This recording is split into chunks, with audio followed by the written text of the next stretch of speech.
Pakistan peoples party की बात करेंगे, जिन्होंने पंजाब के बजट पर एतराज़ात उठाए हैं। डॉन न्यूज़ के रिपोर्टर अदनान शेख से बातचीत में पीपल्स पार्टी के पार्लिमानी लीडर अली हैदर गिलानी ने कहा कि बजट में सबसे ज्यादा फंड्स लाहौर के लिए हैं और दीगर अजला को नजरअंदाज किया जा रहा है। सुथरा पंजाब शहरों की हद तक बेहतर, जबकि देहात बदस्तूर गंदगी से दो चार हैं। जनूबी पंजाब को सुबह ना बनाने, किसानों के नुकसानात का अजाला ना होने पर एतराज़ात हैं।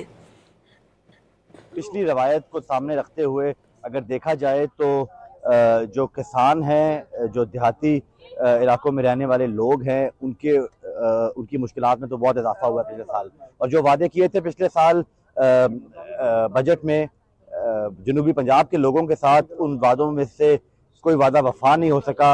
मैं आपको मिसाल दे सकता हूँ, मुल्तान में इन्होंने अनाउंस किया था कि हम बसेस देंगे, उस पर इतनी अरबों रुपए की इन्वेस्टमेंट की है। इस दफ़ा भी बजट में 100 अरब रखा जा रहा है ग्रीन बसेस के लिए। मुल्तान को ग्रीन बस नहीं मिल सकी।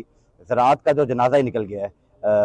कोई रिलीफ नहीं है, ना कोई डायरेक्ट रिलीफ दिया गया है काश्तकार को, छोटे काश्तकार को, मजदूर को।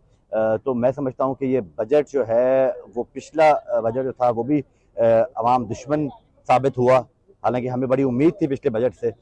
ये बजट अभी जब पेश होगा, अभी हम पार्लिमानी पार्टी का इजलास भी हमने तलब किया हुआ है, बजट जब पेश होगा उसके बाद हम आपसे बात करेंगे, इस पर फैसला करेंगे कि क्या करना है।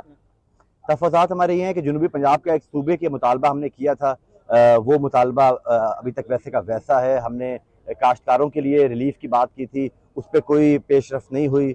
बाकी जो कट लगा है एडीबी के ऊपर, वो हम अंडरस्टैंड करते हैं कि ऑस्टेरिटी है और वफाक को तमाम सूबों ने पैसा दिया है, पंजाब ने ज़्यादा दिया है।